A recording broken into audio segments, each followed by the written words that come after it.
This one than the previous one. Anytime you have red hair, you know it's Ginger, right? Yes. Hey everyone, and welcome to Chef AJ Live. I'm your host, Chef AJ, and this is where I introduce you to amazing people like you who are doing great things in the world that I think you should know about. As we continue with day 2 of the Ultimate Bundle Week, we are featuring guests who have a product in the Ultimate Weight Loss Bundle. What is that? Well, it is a wonderful compilation of 111 distinct programs, ebooks, and courses that will help you look and feel your best. And I'm really excited about today's guest because it's not a recipe book. It's a course on how to dress for the best you. Her name is Ginger Burr. She is from Total Image Consultants. I've had her on the show before. She is fabulous. And she's going to talk a little bit about what she put in the bundle and just how we can be our best selves. So welcome, Ginger. Oh, thank you, Chef AJ. It's always a blast to talk to you. Yeah, I love what you do because I just love making people feel good about themselves. And I think when people look their best, whatever that means, they feel better about themselves. Oh, it's so true. And so many women have a lot of anxiety or frustration around putting together a wardrobe. And this is especially true as we get a little bit older. So when you told me about the bundle, I thought this is the perfect complement to the different kinds of things that you have going on in there. So I'm delighted to be part of it. You know, I always wish when I watch shows like Downton Abbey, I'm like, God, I wish I had somebody dressing me. I see that all the time because it's really easy for me to feed myself. But I look at my closet, I'm like, I don't know I wish there was that person I wish I had you here and every day you would put my clothes out and tell me what to wear. I know. Actually, to be honest with you, I would love that. Wouldn't that be nice to not have to go out and figure out all the different pieces, coordinating pieces? And things have gotten more complicated even with the pandemic too, and all the shipping and manufacturing issues that are going on. So yeah, I can see where wanting to have a dresser would be great, or somebody do your hair. I've always wanted someone who will do my hair every day. That would be amazing. Or even like I notice, it looks to me like you have a different pair of glasses than I've seen you in, and they're very attractive. And I always think I just had to get prescription glasses for driving and prescription sunglasses. And I went into Costco and I'm like, I don't know. I go, just give me something. I could, because first of all, without the lenses in there, I couldn't see anyway to see if it looked good. And I said, look, honestly, I said, just give me the cheapest pair. Because I didn't know. I mean, how do you know what glasses look good on you? It's very tricky, and people think there's this magic bullet. This is true about all of fashion, but also with eyeglasses, a magic bullet, here, tell me what shape, what color, what, style I should be wearing. But there's no generalization for it. I do a lot of eyeglass shopping with clients because it's right there on your face, in the center of your face. And you want to feel good about how they look on you, particularly on Zoom, if you're need to be able to read and that kind of thing. So right, because here's my I don't know, I can't really tell how these look because they're prescription readers, so I can't really see through them when I look at myself to even see. But well, they disappear a bit, and that's what some people want, is they want their glasses to disappear, and that's what I do with these. And other people want their glasses to be an accessory, part of their wardrobe of clothing and accessories that they have to change every day. So it really just depends. Yeah, I know. I love it when people wear bold fashion glasses, like purple or something. I'm like, you go, girl. I really think that's so cool, It is. It can be very cool. And if you're going to do that, I recommend that you have more than one pair, because you may not always want to wear purple glasses with everything. So if you're going to be bold, you might want to have more than one pair.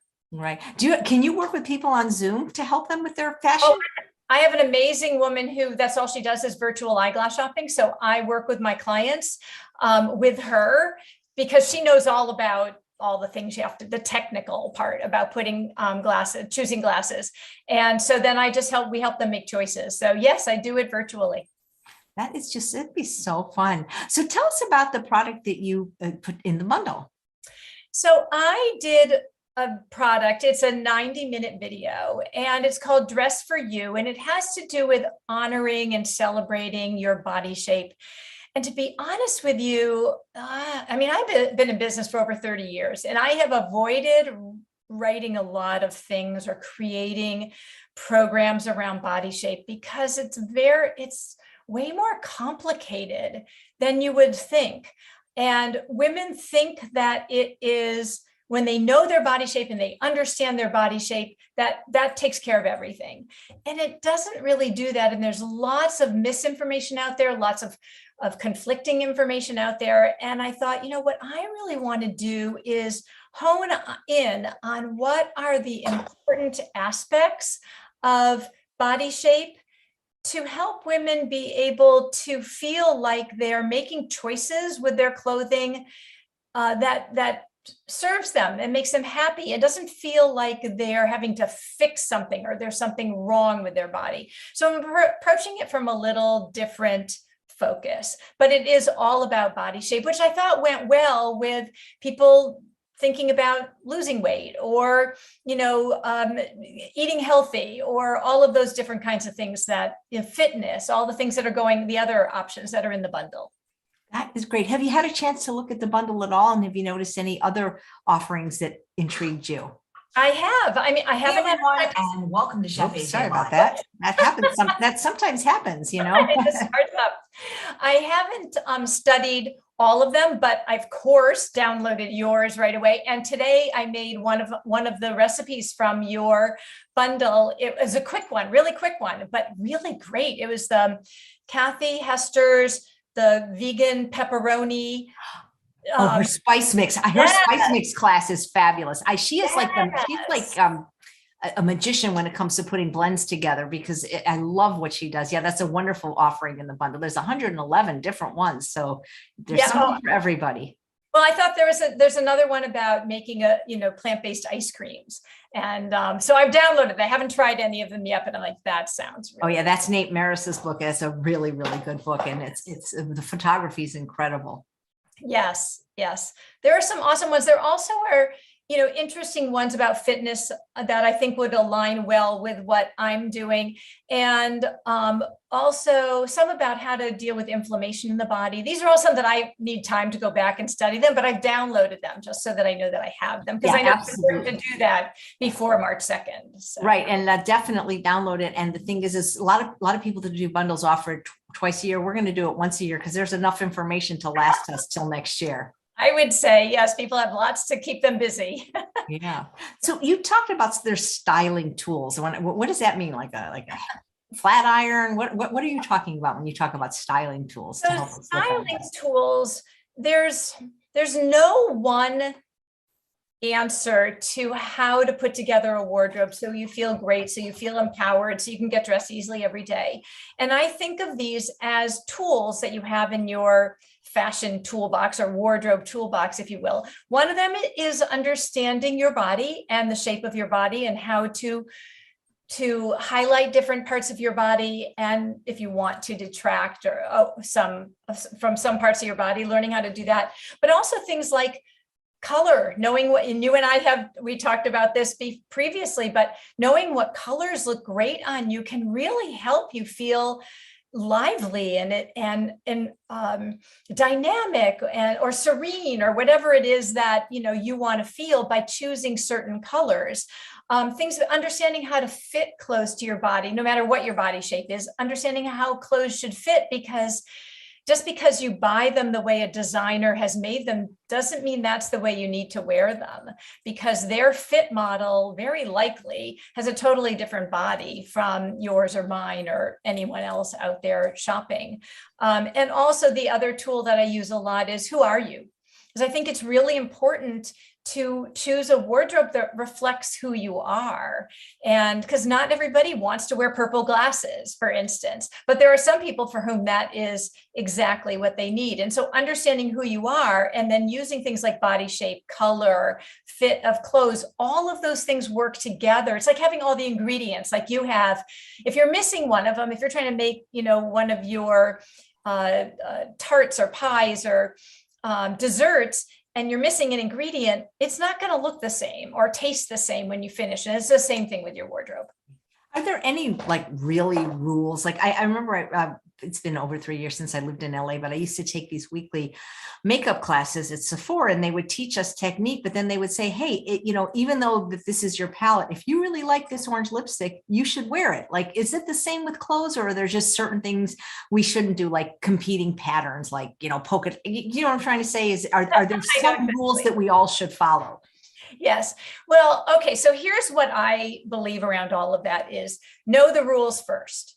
And once you, and you only need to know the rules, if you will, or guidelines for you. You only need to know them for you. Once you know them, then you can break them, because then you actually know you're breaking it and you're doing it with intention.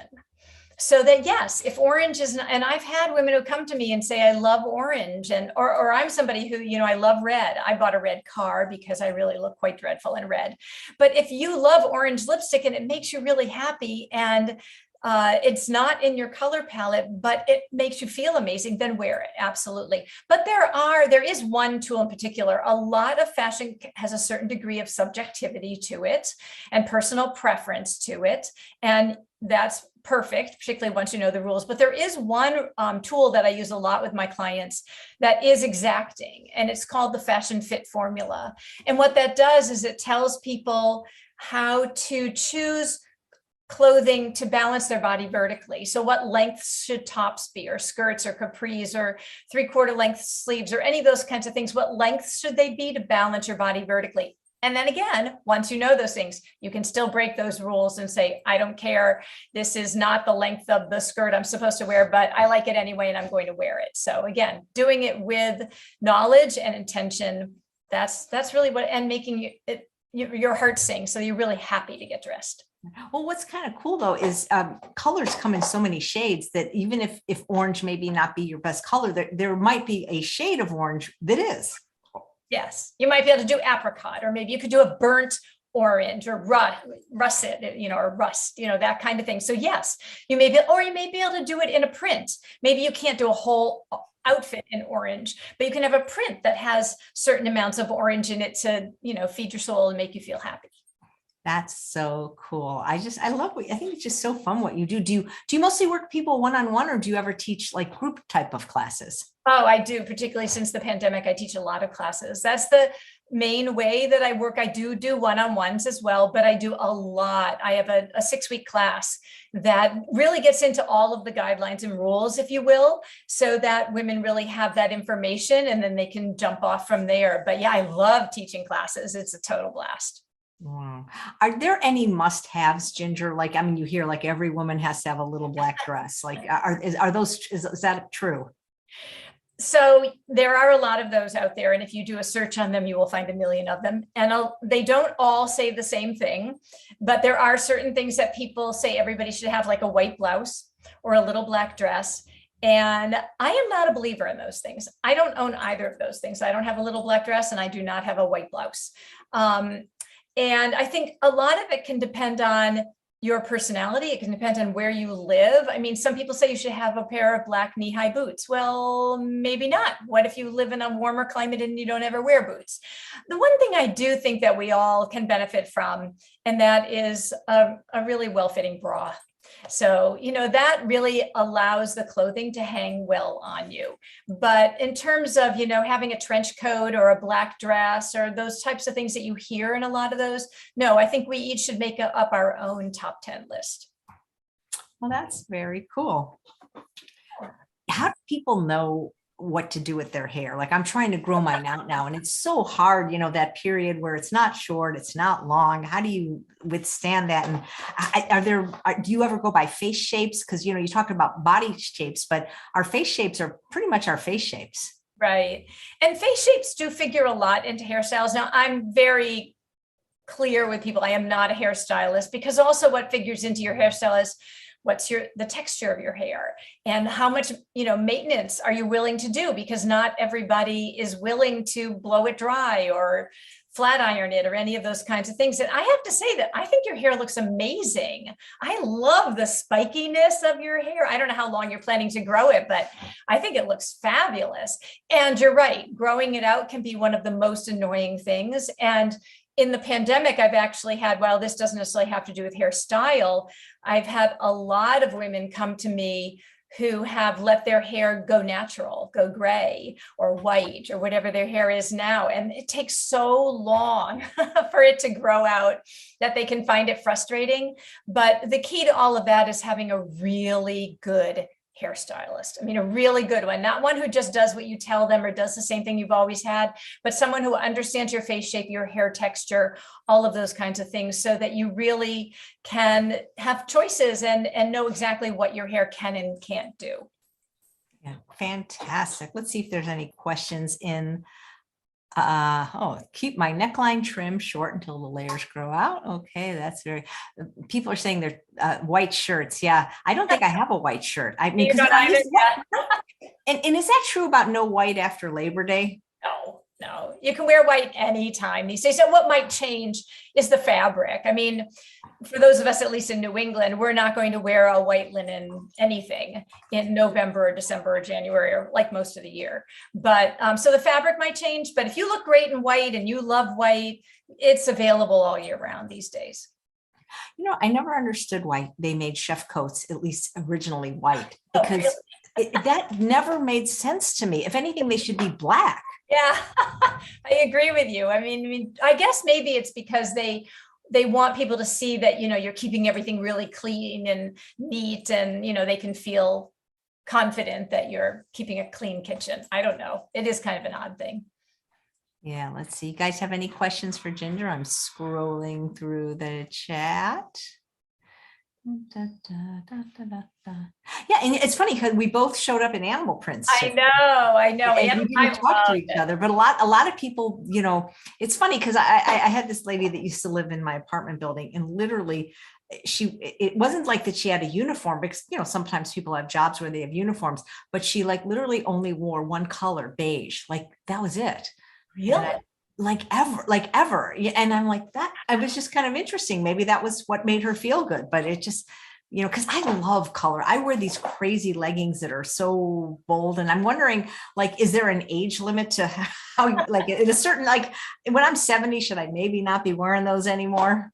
No, you know, if you look it up online, I forget what it's called now, but there was someone, I forget his name now, who did the study of older women who just had their own style. And a lot of it was very bold. And they're amazing. They're like works of art, what they're wearing. I'm a big believer that you wear what makes you happy. And as long as you're happy, you're projecting confidence, and you're going to draw in the people who are meant to meet you. And if someone doesn't like it, it's their problem. I mean, first of all, you're never going to be inappropriate and show things you shouldn't show, but you're just going to wear things that make you happy. And I think you should go ahead with your bright leggings if they make you that. Oh, here's a great question from Sherry. How do you determine the correct length of shirts, pants, etc.? Okay, so that's where the tool I was mentioned earlier, the Fashion Fit formula, comes in. It's one of the few exacting tools in fashion, because it really works with your height and bone structure. It has absolutely nothing to do with weight. You can gain or lose weight and it won't matter, but it will actually tell you based on your body proportions where things should fall. So, because otherwise what happens is we stand in front of the mirror and we think, I don't know, should it be 2 inches shorter or 2 inches longer? And it makes us crazy. So it's one of the tools I use with all of my clients. And you can find information about it on my website, but it's you don't have to guess anymore. It takes all the guesswork out of it. Nice. Okay, I saw another question. What is the best neckline for someone with a long face? So you always want the neckline to balance it, but it also has to do with other things. What's going on with your shoulders, what's going on with your bust line, those things will make a difference. But I can tell you that the one neckline that almost universally works is a V neckline, one that isn't, you don't want it too wide or too super narrow. You just want it to kind of follow your face and come to a V, something like that. Hopefully she can see me, something like that.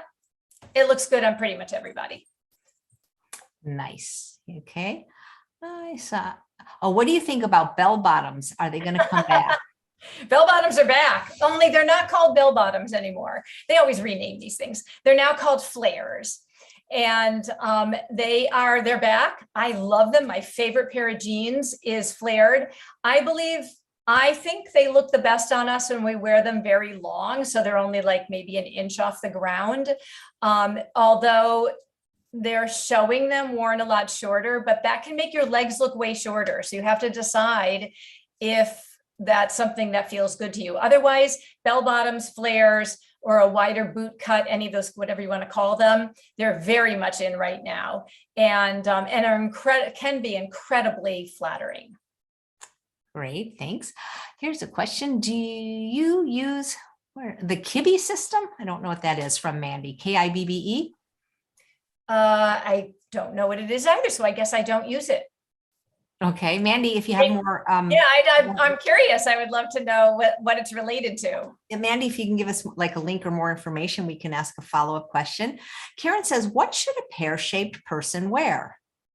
Okay, so I get into a lot of that. I mean, that's what I spend 90 minutes talking about, not just pear-shaped, although I call them triangle, in my program that's in part of the bundle. Because a lot of it has to do, there are beliefs out there that there are certain things that triangle shaped women should and shouldn't wear. Mostly traditionally, I'll talk right now about traditionally, they tell you to balance your shoulders with your hips, because your hips are always wider, and hips and thighs are always wider than your shoulders. And so that is one way to do it, which then gives you a little bit more of an hourglass shape. Often things like they're hard to find right now though, A-line skirt or a fit and flare dress, those kinds of things are things that fit easily on women who are pear-shaped. I am actually pear-shaped, and I also have narrow slope shoulders. That doesn't necessarily always go along with every pear-shaped client or woman. I like a little bit of a puff here, nothing that looks too sweet. I'm not sweet. So a little bit of a puff here, because it helps to balance my hips and it gives a little bit of a lift to my shoulders. So my class, I get a lot more into all of that. And so I recommend going and checking out the it's called Dress for You in the bundle. Great. Will I be able to ascertain what my body type or shape is when I take this course? So what I do is I talk about, so what I did before creating this program was I interviewed I did a survey, and hundreds of women responded. And when I asked how many women thought that knowing their body shape would help them, 97% said yes. When I asked how many women actually knew their body shape, only 50% said they even had a clue as to what they thought it was, because it's confusing out there. So in this class, I will give you all the details of the traditional body shapes, because I'm just talking about the traditional ones. There are also really wacky ones out there. They call things lollipops and bricks. I don't know who wants to be called a brick. And so I get into all the different details within 5 different body shapes, and then how traditionally they recommend that you dress them. And then I give you tools for how to play with your body shape, because I think that's where we are the most empowered, is when we can actually use techniques to play with where we want the focus to go. Great. I Googled the Kibbe system, and it said, the Kibbe body type system is a body shape system that was developed by David Kibbe in the 1980s that focused on 5 main categories: dramatic, classic, natural, gamine, and romantic. It evaluates the balance of your yang, sharp, angular, and your yin, soft, rounded features. Okay, I do not get into that. I find a lot of the body shape things so confusing. And if you do a lot of research out there, you'll find that there's conflicting information. And I'm also a believer, if you find a system that works for you, hey, go with it. That's what this is all about, is finding out what works for you. So if the Kibbe system works for you, awesome. Great, thank you. And here's a nice comment from Shoshana, who has a wonderful meal mastery course in the bundle, and she was a guest yesterday. Says, it's about having the knowledge of what suits you best, but having the confidence to also wear whatever you want. Absolutely. Absolutely. That's exactly right. And you have that confidence when you know what actually works for you, and then you can play with it and expand on it if you want to. But yeah, it's all of that knowledge that gives you that level of confidence. Love that, Shoshana. Yep. And Kathy says, how about jewelry? Oh my gosh, jewelry I think that's my superpower. I totally love accessories. And in fact, in the 6-week class that I do, we spend an entire class on accessories. Now you can tell I love big jewelry. These weigh nothing, but they're big. Not everybody would wear jewelry this big, but there is a whole technique to how do you choose jewelry to go with different things based on color, based on design, based on your personality. And how would I had a necklace on at first with this, but then I took it off because I also love big earrings. So I think there are a lot of times women get bored with their wardrobe because there's too much that's just simple or understated. And so I encourage women to do is add visual interest, and jewelry is one of the ways of adding visual interest and adding personality to your wardrobe. So I love accessories, and I love helping women understand how to do that. I don't talk about accessories in the bundle because it doesn't really figure as much into body shape, but it's something I do a lot with my clients and in my classes, other classes. That's nice. What is the best way to hide large thighs when you have skinny legs? Okay, best way to hide. Okay, so she means she has a skinny lower leg and a fuller. I'm guessing that the thigh sounds bigger than the calf, or that's how I'm interpreting it. Okay, all right. So that's where something, and I don't know if she likes to wear dresses or not, but that's where, and it sounds like what she would like to do is show off her calves. I'm not sure because I don't like to assume anything with people's bodies. So if what she wants to do is show off her calves, then wearing something like a fit and flare dress, or something that floats over the thighs and the hips, and then it gives the focus to the calves, can do that. Trying to think what else because in order to show off your calves, you have to cover the rest of your body. You don't want to be naked. You could also do, it would all be about doing some kind of a little fit and flare top. I would have to know more from her to know what her questions are and know where she's struggling, because it sounds like something is keeping her feeling. She says she doesn't like her skinny legs. Oh, she doesn't like her skin. See, that's why I don't like to assume anything about, she doesn't like her skinny legs on the bottom, but she has a little bit fuller thighs. Okay. That's what it sounds like. Yeah. Okay. All right. So, pants will definitely, cover all of that. And these days we have so many choices in pant leg widths. In fact, while skinny pants are not, and skinny jeans are not going away, they've become kind of classic. Now we do have boot cut, we have flares, we have straight legged and a looser, more relaxed fit. Actually, is very popular, and she might like that, so that it doesn't, squeeze the lower leg.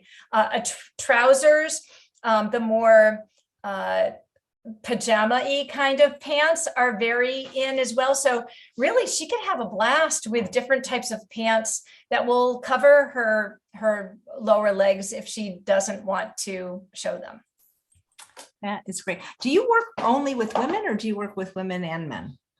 I only work with women. Yes, I do not. Is there a ginger burr for men? Well, there's a woman in in the Boston area. I have not been in touch with her for a little while, so I'm assuming she's still in business, but she works with men, and there are image consultants out there that work with men. I do color analysis for men, but I don't do anything with clothing. They're a whole different animal. Are there any fashion trends you wish would just go away permanently? Oh gosh. Oh my goodness. Well, to be honest with you, the wide-legged cropped pants, please go away. In fact, anybody who wants to can go to my website, totalimageconsultants.com, and go to my blog post. And I did a whole blog post on there where I talked about how to style or if to style wide leg cropped pants. And I showed myself as an example from things that I felt did not work at all to how I eventually came to something that felt fairly successful. But I personally don't think they're super flattering, and they're hard to figure out, like, what shoes do you wear and what do you wear on top with them? And so that's a trend I just wish would go away for sure. Right. Do you help people get the best bra for their type? I have gone shopping with some of my clients for bra fittings, but mostly what I do is I collect lists of really good lingerie stores where they know they're the professionals when it comes to fitting bras. So, actually Nordstrom, if you live near a Nordstrom, they do a pretty good job of bra fitting. Rigby and Peller, they are a few of those around the country. And then there are a lot of smaller companies as well that really, they understand how to fit women. So they have a bra that's comfortable, but also, works well for their body shape. Yeah. Have you heard of Soma? Yes. Soma, their focus really is comfort. Yeah, So, that's where I get mine. It's comfort. I gotta have comfort. Oh, What yeah. I love, the reason I wear so many of these shirts, people don't realize, is because they have a built-in bra shelf, and I love it. Oh, I know. Isn't that the best? It's so comfortable. Yeah. Oh, so here's a fun question from Kathy. Do you think women will ever go back to pantyhose, or is skin here to stay? I was just working with a client yesterday who wears pantyhose. So some women are, but I think that for the most part, no, because I think most of us don't find them very comfortable. I don't wear a ton of dresses, but if I do now and I feel I need to wear a sheer stocking, then I get thigh highs because I find them so much more comfortable. They're not binding at the waist because I don't have a waist, and they stay up really well. So if I have to, I do that. But I find a lot of women now either feel comfortable going without stockings, or they wear more of like a midi dress, which are very popular, which I actually like when you find it when you feel good in, or they wear tights or leggings, or, like Sheer-Tex makes really amazing tights that don't run, and they come in colors and patterns. And so you can have a lot of fun with that. But pantyhose coming back, sheer pantyhose, some people wear them. If I had to work in corporate and I had to wear a dress, which nobody has to wear a dress, I would still wear a sheer stocking because my legs are very pale and very freckly. So that would just make me feel better. But no, I don't think they're actually coming back. Do you have any advice for people like me that I really cannot wear heels anymore because of a repeated broken ankle? And so, like, I never know what to do when I'm wearing a dress. Yeah. Well, the nice thing now is that there are really beautiful flats out there. Can you wear like what do you call it? Like a block heel that's like, this? I think it's really, really small. Honestly, sometimes I just wear tennis shoes. I don't know what to do. And I mean, or, I don't, luckily I haven't been speaking professionally, but it is what it is. Or I just don't wear a dress anymore, Right. Yeah. That's sort of been kind of my response to it. But if you can do a little bit of a heel, it can be a block heel. So it helps you feel supported. And that gives a tiny bit of a lift if that makes you feel better. But there are some really beautiful flats out there as well. And these days, although, I guess it depends on where you're going, a trainer, a kind of fashion sneaker can also work and be a little bit funky. As someone suggesting a kitten heel. I'm learning all these words I've never heard of before. Yeah, but kitten heels are very thin. So it just depends on whether or not some people don't feel, if you had a broken ankle, you may not like a kitten heel, but they give a little bit of a lift without being super high. So some people prefer them to give a little lift, but you would probably be better off in a block heel. The older I get, the more I'm built for comfort. I think that's true for everybody. And these days we don't have to sacrifice style for comfort ever. Everything has stretch in it. And it's, there's always comfort you can find, always. Amy's mentioning platform shoes. I remember in the ninth grade, like I had a pair. Oh my God, that's how I broke my ankle. Yeah. They're still in, but you could do a little wedge possibly too. Again, that gives a nice support to your foot, but you have to be safe too. You don't want to be safe. Kathy says, what do you recommend for women with small breasts? Do you recommend padded bras? Well, it's very, very, very much a personal preference. I actually, personally, I do wear, now you know more about me than you probably ever wanted to know, but I do wear a padded bra. But I have clients who are very small busted, who just embrace the fact that they're small busted and they're fine with that. And they don't try to add padding or anything. They just, build their wardrobe around that. So I think it depends on what makes you feel the best, but I love my padded bras and I find them very comfortable. So that is great. Well, I cannot wait to watch your video. And guys, it's worth the price of the bundle, which is $49 for 111 products from over 90 contributors, ebooks, courses, videos, over 1,000 recipes. And I'm so happy for your contribution because it just really makes it very well-rounded. And I was going to let you go, but I just saw this very good question from Sid. Is your hairstyle considered a part of your fashion statement? If I'm having a bad day, it does not matter how good my clothes look. I know what you mean. Oh my gosh, she is so right, because I remember years ago, a friend of mine said, if you're having a bad hair day, nothing else matters, which is extreme. But I think of our hair as an accessory, basically. And so it's important for us to, if that affects you, and it does affect me, if I'm having a bad hair day, then it feels like nothing else works. So it's important for me to be able to do quick fixes if I need to. Or I have a friend, she's an image consultant in Australia, Suzanne Decaver. She's amazing. She does head wraps in gorgeous scarves, and they're just so beautiful. And she says, if I'm having a bad hair day, I just throw a head scarf on that blends with my outfit and I feel amazing. Now that may or may not be this person's, personality, but that is another option as well. Well, I've done 864 live shows since the pandemic began, and the audience knows when I'm having a bad hair day because I'm wearing a baseball hat. Yeah, see, there you go. A hat or a head wrap or whatever you need to do. But you always look fabulous. Well, thank you. And so do you. Thank you. I really appreciate it. This was so fun catching up with you. And guys, in addition to Ginger's wonderful offering to the bundle, if you want to take her class or work with her personally, the link to her website is just below in the show notes. Thank you. Thank you so much, Chef AJ. Of course. Thank you, Ginger. And thanks all of you for watching another episode of Chef AJ Live. Please come back in about 90 minutes when my final show of the day 2 of Bundle Week, is Brittany Giroudi, and she's going to be making some delicious recipes like cruciferous munch. Thanks, Ginger. Take care. Bye-bye.